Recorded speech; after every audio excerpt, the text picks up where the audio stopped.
rabbin amin.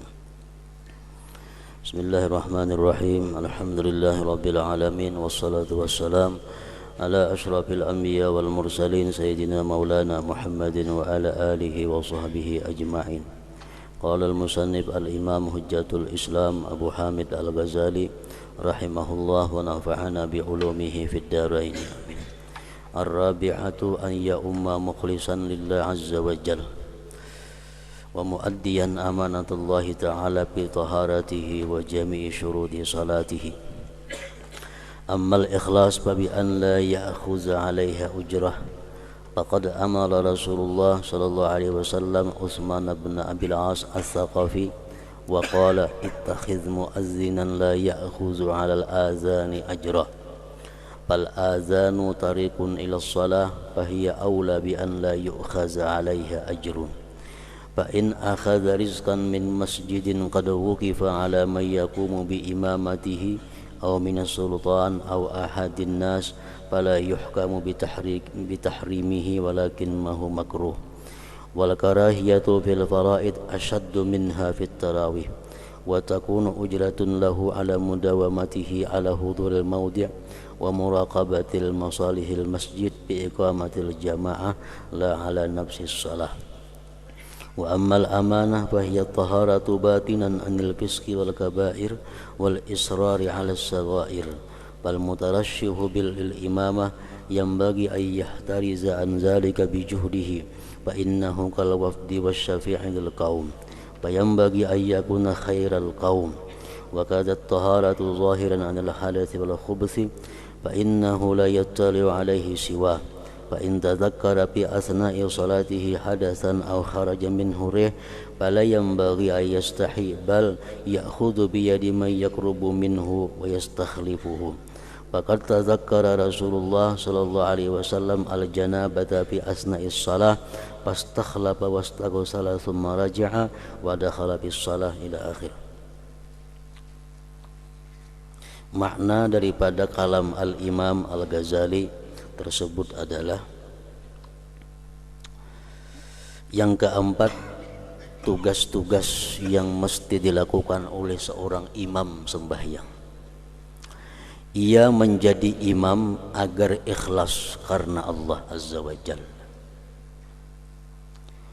dan menunaikan amanat Allah Ta'ala dalam kesuciannya dan seluruh syarat-syarat salatnya.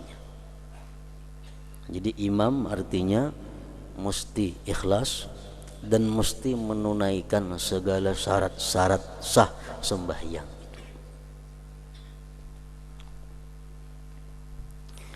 Adapun ikhlas yang dimaksud itu adalah maka dengan tidak mengambil upah atasnya. Artinya inya menjadi imam itu kada digaji.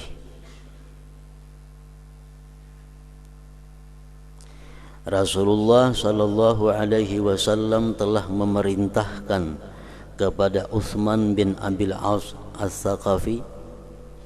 Ujar Rasulullah kepada Utsman, jadikanlah muazzin yang tidak mengambil upah atas azan itu. Cari muazzin nang hakun kada beupahan. Itu nang diulah jadi muazzin di masjid-masjid. Jadikanlah muazzin yang tidak mengambil upah atas azan itu. Azan adalah jalan kepada salat. Maka salat itu lebih utama untuk tidak diambil upah atasnya. Muazzin saja kada diberiakan Nabi mengambil upah atas banknya, atas azannya itu. Sedangkan azan itu hanya pengumuman untuk sembahyang, apalagi sembahyangnya. Maka salat itu lebih utama untuk tidak diambil upah atasnya. Apabila seorang muazzin itu melaksanakan tugasnya atau si imam itu melaksanakan tugasnya karena upah itu, maka dengarannya kada ikhlas. jika ia mengambil upah dari masjid yang telah diwakafkan untuk orang yang melaksanakan sebagai imamnya, umpamanya masjid ini ada berisi usaha, masjid ada mempunyai usaha-usaha yang mana keuntungannya dibagi untuk kaum, untuk muazzin, untuk khatib, untuk imam.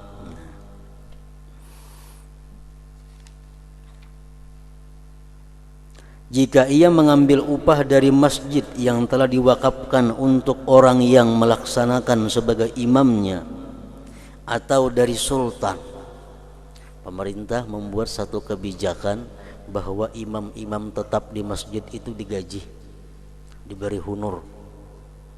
Itu ketetapan pemerintah, bukan masjid nang memberi upah, bukan masyarakat betuturuk memberi upah, kada, tapi pemerintah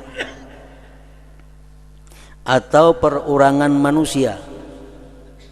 Ada orang sugih yang menjamin bahwa imam di masjidku tuh gaji tiap bulan sekian, maka tidak dihukumkan dengan haram, maka tidak dihukumkan dengan haram, tetapi makruh, artinya kada sampai derajatnya kepada haram. Jadi imam nang mengambil gaji dengan tugas imamnya, muazzin nang mengambil gaji dengan tugas azannya, khatib nang mengambil amplop berian pengurus masjid, itu kada dihukumkan haram, kada dihukumkan haram, tetapi makruh. Makruh dalam salat fardu lebih bersangatan daripada makruh pada salat tarawih. Di kampung ada bisi imam tarawih, mencari imam lain dikontrak sebulan, digaji imam itu makruh juga, cuma makruhnya kada seberat sembahyang fardu.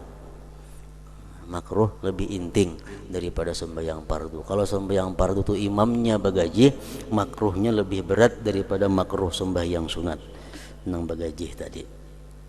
Makruh dalam salat fardu lebih bersangatan daripada makruh pada salat tarawih. Upahnya itu adalah atas tetapnya menghadiri tempat itu dan mengawasi kemaslahatan masjid dalam menegakkan jamaah, bukan terhadap salat itu sendiri. Upahnya itu upah ungkus ke sana menulaki. Itu yang dimaksud upah makruh tadi. Makruh itu amun upah sembahyangnya diupah, itu ada boleh. Yang kakanakannya sembahyang diupah, hanya mau sembahyang lah.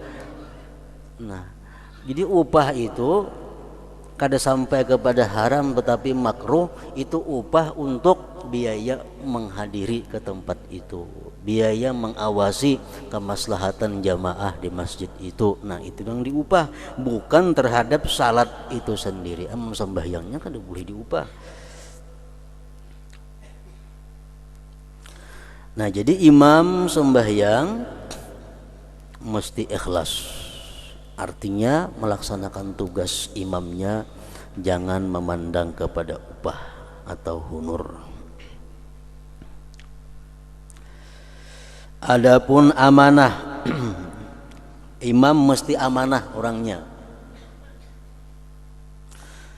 Maksudnya amanah itu adalah kesucian batin dari fasik, dosa-dosa besar, dan terus menerus atas dosa kecil.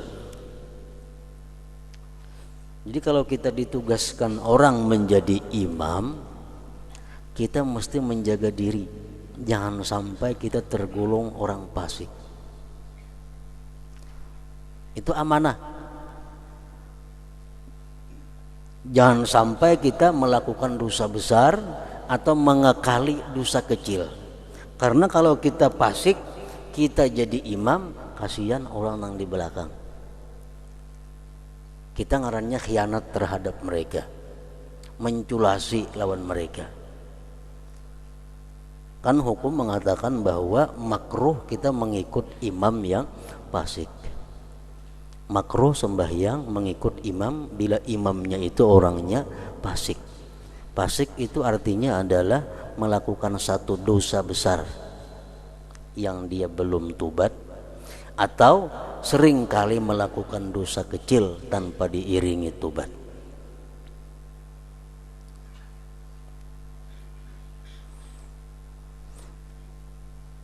Jadi itu amanah. Orang kada tahu hati kita kayak apa. Orang kada tahu banyak kelakuan kita yang sebenarnya kayak apa. Lihat zahir kita baik, lihat zahir orangnya adil, tapi nyatanya kita di belakang kada tahu masyarakat kita melakukan dosa-dosa besar. Jadi imam kita ngarannya khianat kepada jamaah, khianat kepada makmum. Gara-gara kita sembahyang jadi imam, makmum jadi makruh mengikut kita, padahal mereka kada tahu. Nah, khianat. Adapun amanat maka adalah kesucian batin dari fasik dosa-dosa besar dan terus menerus atas dosa kecil. Orang yang ditugaskan untuk menjadi imam itu sayogianya untuk memelihara dari yang demikian itu dengan kesungguhannya, karena ia seperti utusan dan orang yang memberi syafaat bagi kaum itu, maka sayogianya untuk menjadi sebaik-baik kaum itu. Itu salah satu di antara buruknya dosa. Para ulama mengatakan bahwa satu perbuatan dosa yang kita lakukan itu menimbulkan 10 macam kemudaratan. Sekali kita berdusta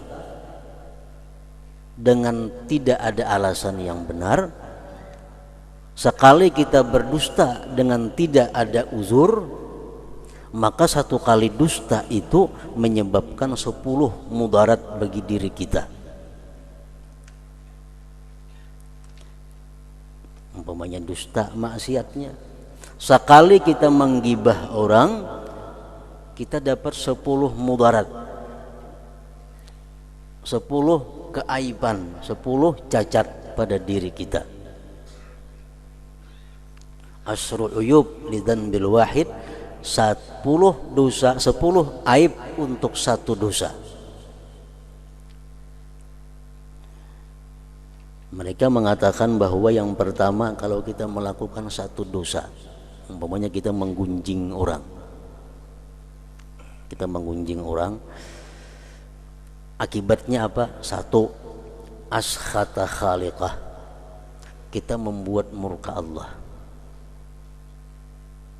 membuat Allah kada katuju lawan kita. Nang dulunya Allah sayang lawan kita, dulunya Allah cinta lawan kita, tapi karena kita menggunjing orang, akibatnya Allah murka. Askhata khaliqah. Satu, itu akibat dosa.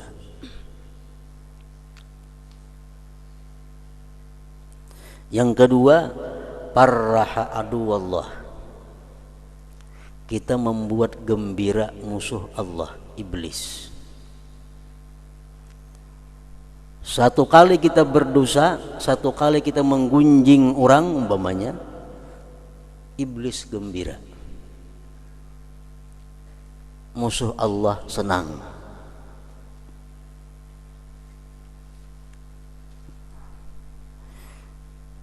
Yang ketiga, akibat sebuting dosa, taba'uduhu minal jannah, semakin jauh dia dari surga.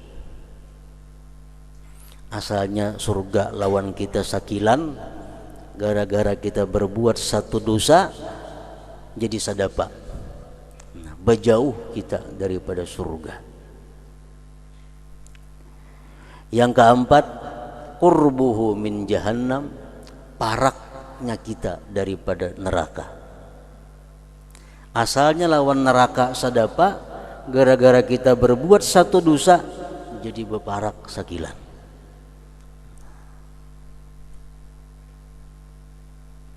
Yang kelima, satu perbuatan dosa itu menyebabkan kasalul ibadah, malas ibadah.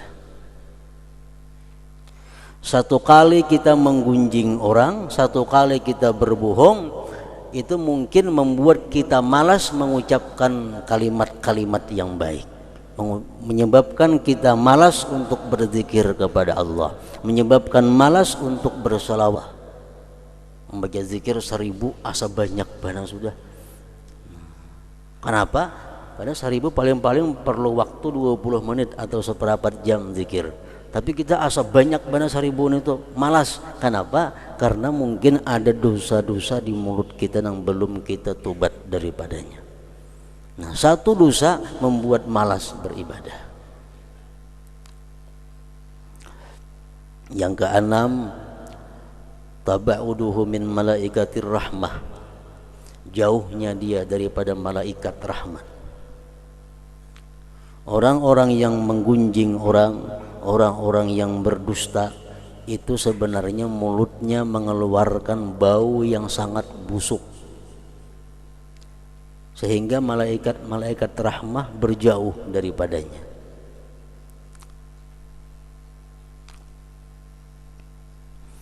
Yang kedelapan, tahzinun Nabi sallallahu alaihi wasallam, membuat sedih Nabi sallallahu alaihi wasallam.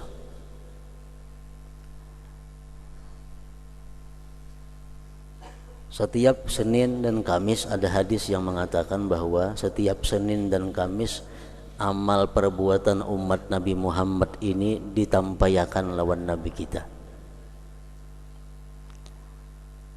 Setiap Senin dan Kamis amal-amal perbuatan kita diperlihatkan kepada Nabi.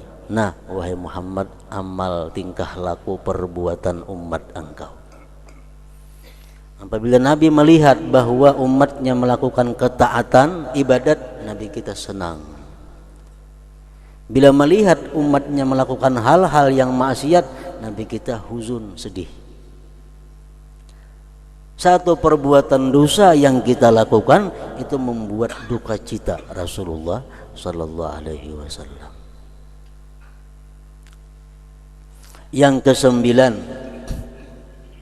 khiyanatul adamiyyin.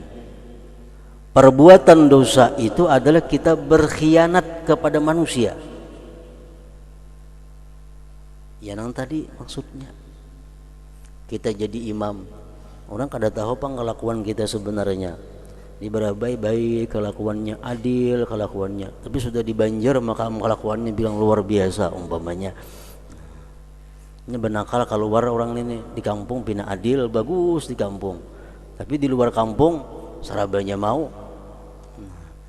Jadi orang kampung kada tahu, disuruh aja jadi imam, hakun jadi imam. Nah, inya ini ngarannya mengkhianati jamaah. Mengkhianati jamaah. Jamaah yang menganggap orang ini orang baik, orang yang bisa memberikan syafaat kepada sembahyangnya, orang yang bisa dianggap juru bicara menghadap Allah Subhanahu wa taala, ternyata orang ini orang yang sangat dibenci Allah. Nah, itu ngarannya khianat kepada manusia. Orang yang asalnya sembahyang jamaahnya berharap dapat pahala yang banyak, tapi karena dia orangnya fasik imamnya, akhirnya kada dapat pahala. Kan menculasi orang ngarannya khianat. Contohnya sembahyang berjamaah, saksi pernikahan orangnya mesti adil. Orangnya mesti adil, itu syaratnya. Kalau orangnya kada adil, saksinya kada sah nikahnya. Nah, orang ini di kampung adil, setahu masyarakat orang ini adil, padahal di belakang kelakuannya fasik. Disuruh ini jadi saksi, hakun jadi saksi. Nah, nikah orang jadi berantakan, nikah orang jadi kada sah, karena inyan ini sudah tahu dirinya fasik, hakun jadi saksi nikahnya. Mestinya kalau sadar bahwa kita kelakuan kada baik, jangan mau jadi saksi nikah. Karena kasihan orang nikahnya jadi kada sah. Nah, itu ngarannya khiyanatul adamiyyin, berkhianat kepada manusia. Berkhianat kepada manusia.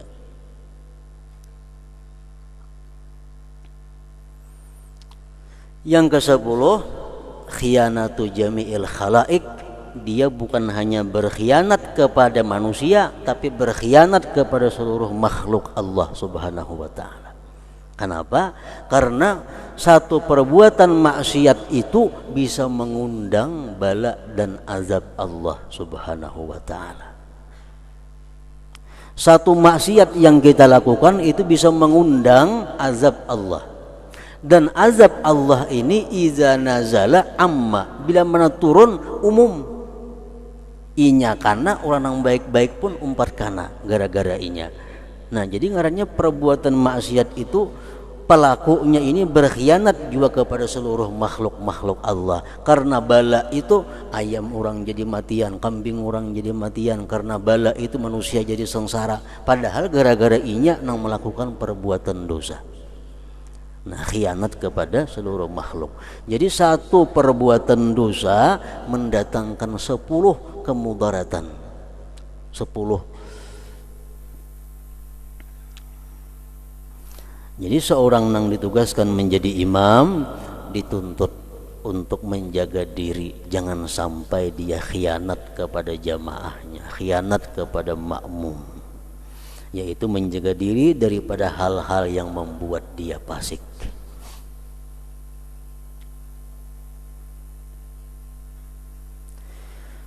Demikian juga suci zahirnya dari hadas dan kotoran, karena hal itu tidak diketahui oleh selain dirinya. Imam tuh kada berwudu, tahulah kita, kada tahu.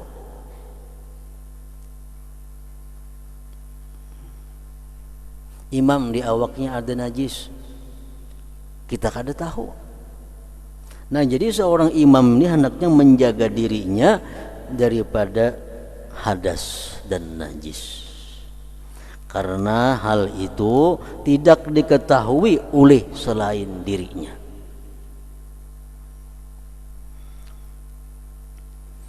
Nah, jadi apabila imam ini mempunyai najis di dalam awaknya,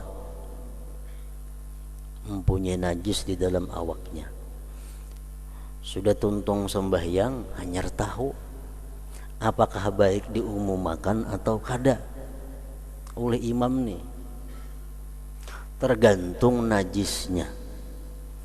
Bila najis itu najis yang zahir, najis yang nampak kelihatan, artinya amun jamaah tuh memperhatikan aja kepada imam kelihatan najis itu, nah baik diumumkan bahasaan sembahyang. Contohnya si imam umpamanya terjejak tahi cacak. Menurut satu pendapat ulama, tahi cacak itu kada maaf. Nah, kada maaf artinya kada sah sembahyang ada tahi cacak di awak. Si imam sembahyang di batis ada tahi cacak. Tuntung salam, imam melihat di batis ada tahi cacak. Cuma makmum kada denang menanggurunya. Berarti makmum kada melihat juga. Andai kata makmum memperhatikan, melihat makmum itu. Nah, kalau demikian halnya, si imam disuruh memberitahukan sembahyang kita bahasaan. Nang tadi kada asi ada tahi cacak di batisku. Nah, bahasaan semuaan. Tapi kalau najisnya itu najis yang tersembunyi, andai kata makmum memperhatikan, kada melihat juga makmum. Umpamanya si imam hendak ke masjid memakai tapih nang kana najis, tapih nang bekas takana kamih umpamanya, yang sudah karing kamihnya, sembahyang jadi imam, tuntung salam hanya sadar tapih kuno tapih nang ku bawa kamih tadi nih. Nah, ini ngarannya najis nang khafi, nang tersembunyi. Namun itu imam beranai aja. Seorangnya sembahyang bahasa, ulangi di rumah kaina, jangan diberitahukan kepada makmum. Makmum sudah sah sembahyangnya itu. Nah, jadi imam hendaknya menjaga diri, memperhatikan hal-hal seperti itu jangan sampai terjadi. Demikian juga suci zahirnya dari hadas dan kotoran, karena hal itu tidak diketahui oleh selain dirinya. Jika di tengah-tengah salatnya ia ingat hadas atau angin keluar daripadanya, maka tidak sayogianya ia malu, tetapi ia memegang tangan orang yang dekat daripadanya dan ia minta untuk menggantikannya. Rahatan sudah takbir, Allahu Akbar jadi imam, hanya ingat aku tadi kada berwudu lagi nih. Imam nih ingat pada tadi kada berwudu. Atau batal rahatan sembahyang, imam jangan malu-malu beampe sembahyang, tarik nang di muka suruh mengganti jadi imam. Dilihat coba nang ditarik nih orangnya nang bisa mengganti, jangan sembarang tarik nang anggaran bisa mengganti jadi imam.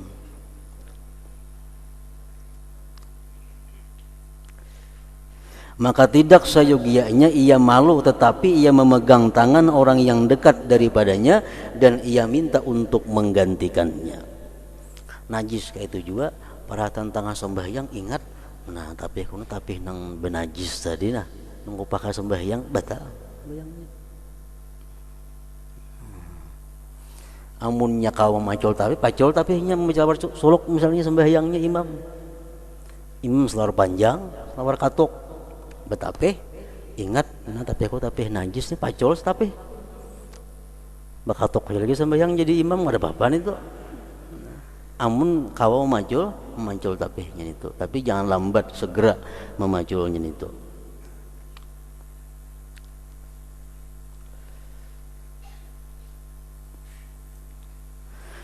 Rasulullah sallallahu alaihi wasallam ingat janabah di tengah-tengah salat. Lalu beliau mengangkat penggantinya, beliau mandi kemudian kembali dan masuk ke dalam salat. Nabi kita pernah mempraktikkan itu, mengajarkan kepada umatnya bagaimana andai kata orang yang di tengah-tengah sembahyang ingat bahwa dia masih dalam hadas. Nabi kita pernah mengalami batal sidin sembahyang, batal sidin cari orang lain yang menggantikan, sidin bersuci lalu kembali sembahyang. Sufyan berkata, salatlah di belakang setiap orang yang baik atau orang yang berbuat dosa. Ini mazhab Sufyan Tsauri. Sembahyanglah engkau di belakang orang yang adil atau di belakang orang yang fasik, kada jadi masalah.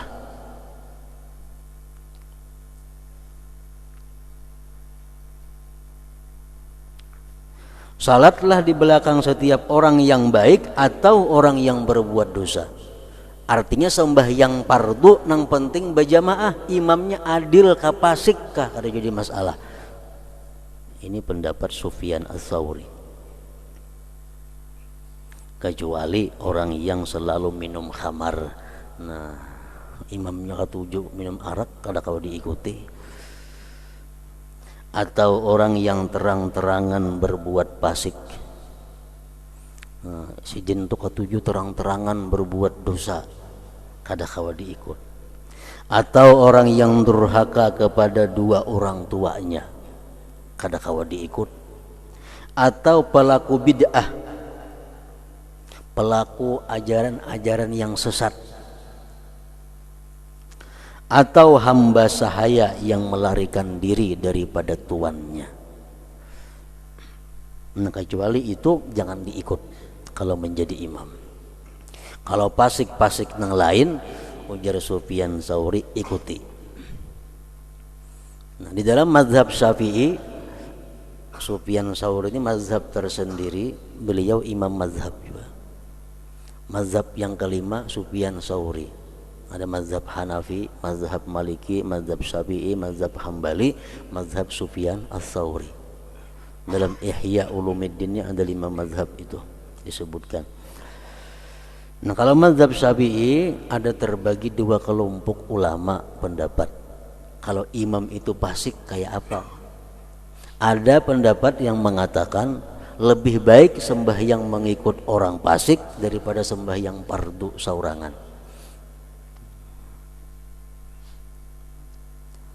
Sembahyang fardu saurangan di rumah, ke masjid imamnya fasik, lebih baik berjamaah walaupun imamnya fasik daripada sembahyang surangan.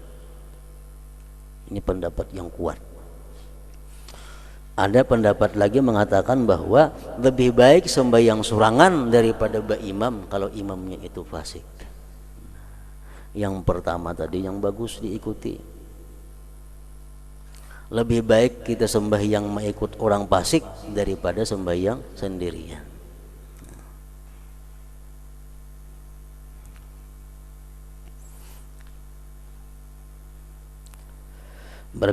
Sufyan berkata, salatlah di belakang setiap orang yang baik atau orang yang berbuat dosa, selain orang yang selalu meminum khamar, atau orang yang terang-terangan berbuat fasik, atau orang yang durhaka kepada dua orang tuanya, atau pelaku bid'ah, atau hamba sahaya yang melarikan diri. Pelaku bid'ah itu pelaku ajaran-ajaran, paham-paham yang kada dikenal di zaman Rasulullah sallallahu alaihi wasallam. Seperti umpamanya orang yang mengatakan bahwa Allah Subhanahu wa taala itu bertempat. Allah itu bertempat. Nah, ini orang penganut ajaran sesat. Tapi sesatnya kada sampai kepada kafir. Kalau dia mengatakan bahwa Allah itu bertempat, tempatnya di atas, nah itu kafir sudah. Tapi kalau dia mengatakan Allah bertempat di situ aja, ini bid'ah. Menurut Sufyan Tsauri, orang yang berpaham seperti itu jangan diikut menjadi imam. Termasuk ajaran bid'ah orang yang membenci orang-orang yang tidak dibenci oleh Rasulullah sallallahu alaihi wasallam, itu bid'ah. Orang yang disayang Rasulullah, orang yang dihormati Rasulullah, orang yang dicintai Rasulullah, kita benci lawan mereka, itu bid'ah ngarannya kita. Nah, jangan mengikut sembahyang di belakang orang seperti itu. Yang kelima, imam itu tidak takbir sehingga saf-saf itu lurus, maka hendaklah ia berpaling ke kanan dan kiri. Jika ia melihat celah, maka ia perintahkan untuk disamakan diisi. Mereka dikatakan mereka setantang dengan bahu, sejajar dengan bahu, dan saling berhimpitan dengan mata kaki. Dan ia tidak bertakbir sehingga muazzin itu selesai dari iqamah, dari qamat. Muazzin itu mengakhirkan iqamat dari azan dengan perkiraan persiapan manusia dalam salat. Jadi mestinya orang nang qamat ini jangan memandang nang dilanggar, memandang secara umum. Dilanggar sudah penetuntungan sembahyang sunat, kalau qamat, nah jangan kada mesti bujur. Nabi kadang mengajarkan macam itu. Nabi kita bahwa mengatakan orang yang azan itu hendaklah memandang kepada keadaan umum. Dalam hadisnya, liyatamah halil muazzin bainal azan wal iqamah biqadri ma yafrughul akil min ta'amihi wal mu'tasir min i'tisarihi. Artinya hendaklah muazzin itu perlahan-lahan antara azan dan iqamah, dengan kadar orang yang makan itu selesai dari makannya dan orang yang menguras, maksudnya air kecil atau air besar, selesai dari kurasannya. Jadi kira-kira sudah orang nang perhatian makan dari tuntung, sudah makannya, orang dalam jamban sudah biris urusannya, nah hanyar kaman. Demikian itu karena beliau Rasulullah melarang dari menahan dua kotoran, kencing dan berak, dan beliau menyuruh untuk mendahulukan makan malam atas salat isya karena menuntut lapangnya hati.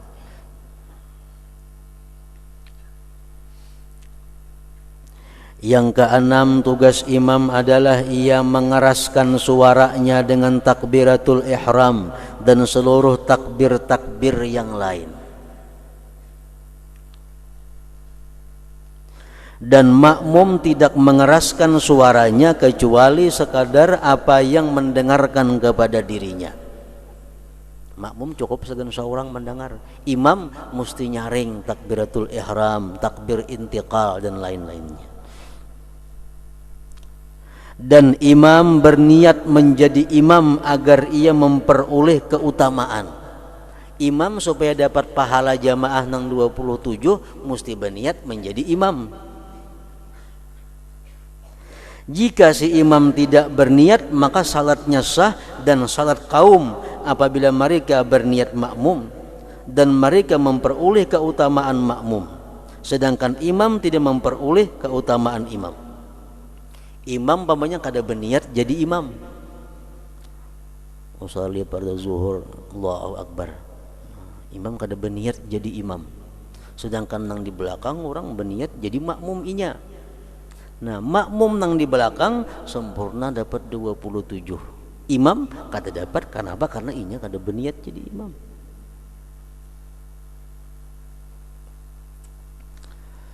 Hendaklah makmum mengakhirkan takbirnya dari takbir imam. Kada sah takbiratul ihram baimbai makmum lawan imam. Jadi takbiratul ihram itu mesti bar dulu imam, hanyar makmum Allah. Nah, kada boleh beriringan apalagi berdahulu. Jadi makmum mesti mengakhirkan takbirnya dari takbir imam. Nah, kecuali dalam keadaan tertentu itu dibolehkan makmum berdahulu takbir daripada imam. Contohnya si imam Allahu Akbar, makmum di belakang Allahu Akbar juga. Kalau si imam ini ragu-ragu, niatku tadi pas kada, niat tadi pas kada ampun kone, imam ini ragu-ragu. Nah, imam disuruh takbir biasa, begimit saja sampai di belakang jangan tahu. Allah bahasa teman. Nah, itu sah sembahyangnya. Jangan benyarin kena batal semuaan di belakang.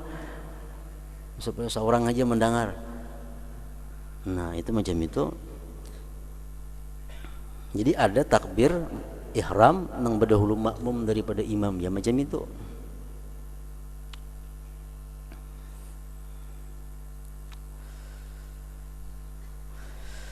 Hendaklah makmum mengakhirkan takbirnya dari takbir imam, di mana ia memulai takbir setelah imam selesai takbir. Allahu a'lam. Adapun tugas-tugas pada qiraah bacaan maka ada 3, yaitu pertama si imam nih melunakkan, artinya tidak terdengar oleh makmum pada doa istiftah dan ta'awudz seperti orang yang salat sendirian. Membaca doa iftitah imam begimit saja, membaca auzubillah imam begimit saja kayak orang sembahyang surangan.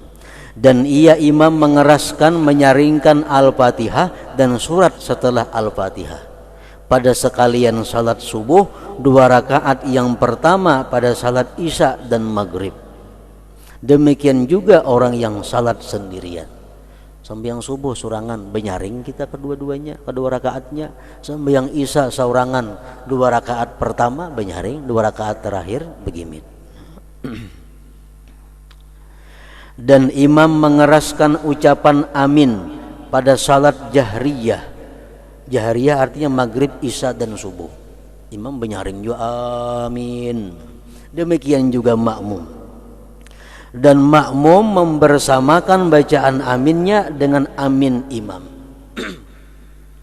Di dalam sembahyang tidak ada makmum disunatkan baimbai imam kecuali pada amin.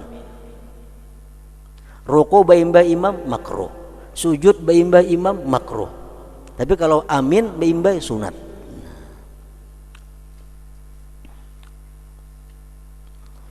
Dan imam mengeraskan ucapan amin pada salat jahriyah, maghrib, isya dan subuh. Demikian juga makmum. Dan makmum membersamakan bacaan aminnya dengan amin imam, bukan mengiringinya. Artinya bukan imam berdahulu amin, hanya makmum amin juga berdudi, kada mau mesti baimbai aminnya itu. Dan imam disunatkan mengeraskan bacaan bismillahirrahmanirrahim. Mazhab Syafi'i jam itu. A'udzubillahi minasyaitonirrajim bagimit. Bismillah benyaring, Fatihah benyaring juga dalam sembahyang yang benyaring. Sedangkan hadis padanya itu berlawanan.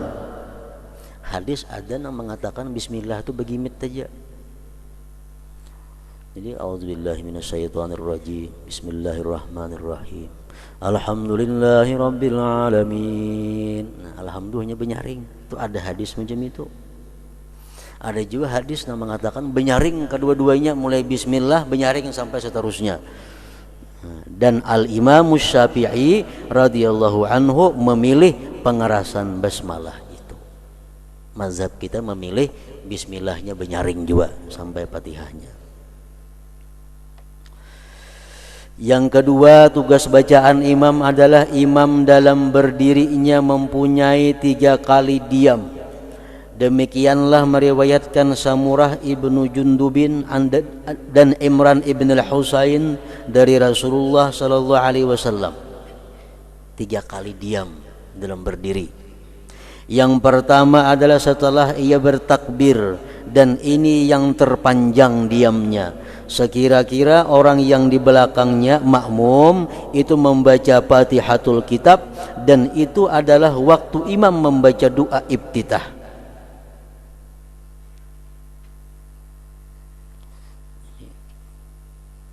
Ini salah satu di antara pendapat, dan Imam Ghazali mengikuti pendapat ini.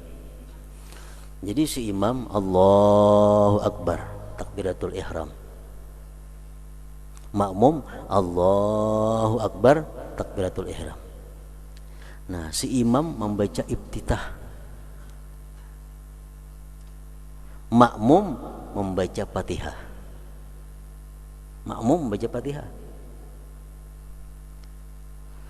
Nah, sehingga karena begitu imam sudah memulai baca Fatihah, makmum sudah habis Fatihah. Imam mulai Fatihah, makmum sudah habis Fatihahnya. Sehingga si makmum ini pol mendengarkan bacaan imam, mendengarkan Quran bacaan imam. Karena kan dalam Quran disebut wa iza quri'al Quran fastami'ulah, bila dibacakan Quran dengarkan. Imam Ghazali macam itu sih Din. Jadi makmum begitu Allahu Akbar baca Fatihah dulu.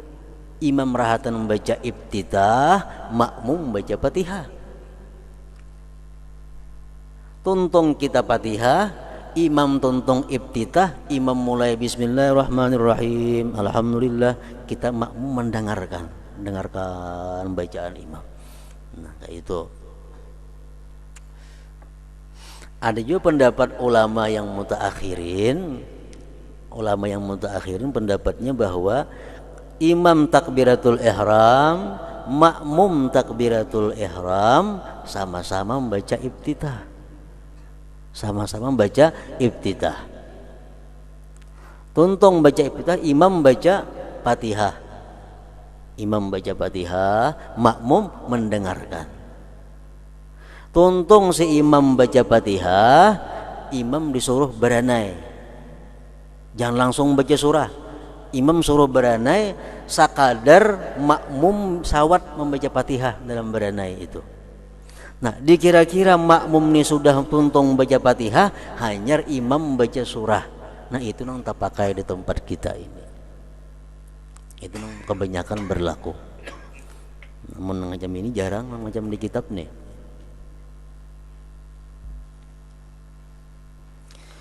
Sesungguhnya jika ia tidak diam, keluputan akan mereka makmum daripada mendengarkan bacaan imam. Maka atas imam sesuatu yang kurang dari salat mereka. Dan jika mereka tidak membaca Fatihah di dalam waktu diamnya imam, dan mereka sibuk dengan selainnya, maka itu tanggungan mereka, bukan imam. Artinya kalau imam ini kada berdiam-diaman langsung aja, sehingga makmum kada ada kesempatan untuk mendengar bacaan imam. Imam berbacaan, makmum berbacaan juga. Karena imam kada memakai diam, terus saja langsung berbacaan. Ini ngarannya imam menzalim kepada makmum. Kenapa? Kada memberi kesempatan untuk mendengar bacaan Quran imam. Imam nang salah. Tapi kalau imam sudah beranai, makmum kadang menggunakan waktu berana itu untuk membaca Fatihah, salah makmum. Makmum nang salah ngarannya. Nah, diam imam, Allahu Akbar takbiratul ihram, imam diam. Maksudnya diam bukan berana imam baca dua iftitah, makmum baca Fatihah. Ini menurut Imam Ghazali macam itu. Sehingga imam tuntung membaca iftitah, makmum tuntung membaca Fatihah, hanya imam mulai Fatihah, sehingga makmum bisa mendengarkan Fatihahnya imam. Diam yang kedua adalah apabila si imam selesai dari Fatihah, agar orang yang membaca Al-Fatihah pada diam yang pertama itu menyempurnakan Fatihahnya. Diam ini seperti separuh diam yang pertama. Diam nang kedua imam kada terlalu lawas. Diam nang kedua sesudah membaca Fatihah, waladhdallin amin, imam berdiam, jangan langsung baca surah. Diam ini untuk apa? Untuk memberikan kesempatan kepada makmum-makmum nang tadi kada tuntung bacaan Fatihahnya, di sini menuntungakan Fatihah. Ini diamnya kada terlalu lawas, separuh lagi daripada lawas nang pertama tadi. Nah, jadi menurut Imam Ghazali cara sembahyang ini adalah Allahu Akbar, kita jadi imam baca iftitah, rakaat pertama nih baca iftitah, makmum baca Fatihah. Misalnya makmum baca Fatihah hanya ingat Maliki Yaumiddin, jar makmum. Imam sudah Bismillahirrahmanirrahim, Alhamdulillahirabbil alamin. Makmum diam. Stop ingat Maliki Yaumiddin. Nang rakaat sidin baca Fatihah. Tuntung kena amin, imam diam. Makmum menuntungakan Fatihahnya menyambung tadi. Nah, kayak itu menurut Imam Ghazali ini. Diam yang ketiga adalah apabila ia selesai dari surat sebelum rukuk. Lakum dinukum waliyadin. Berdiam dulu imam satu mat. Dan ini adalah yang paling ringan, sebentar diamnya. Diam sekedar apa yang memisahkan bacaan dari takbir. Karena sungguh dilarang dari menyambung padanya. Lakum dinukum waliyadin, Allahu Akbar. Nah, itu dilarang. Ini lakum dinukum waliyadin, memandak sanapas barang dulu, hanya Allahu Akbar ruku. Dan makmum di belakang imam tidak membaca selain Fatihah. Selain Fatihah. Jika imam tidak diam, Fatihah yang dibaca, maka makmum membaca Fatihah Alkitab, Fatihah, dan yang taksir kurang adalah imam. Jika makmum tidak mendengar pada salat jahriyah karena jauhnya atau di dalam salat sirriyah zuhur dan asar, maka tidak mengapa membaca surah. Sembahyang zuhur misalnya, makmum sudah waladhdallin, imam belum juga lagi ruku. Makmum waladhdallin sudah, imam belum ruku. Baranaiga makmum membaca surah kah? Baik membaca surah.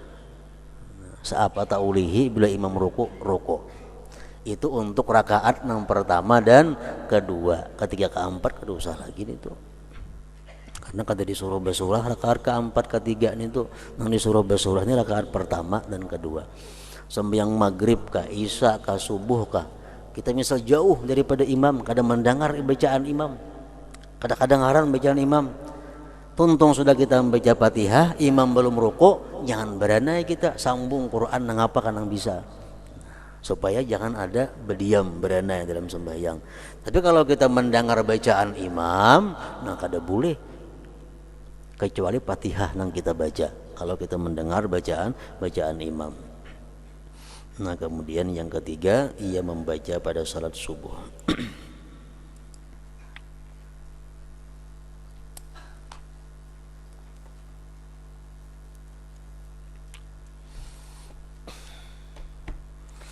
أفضل الذكر فاعلم أنه لا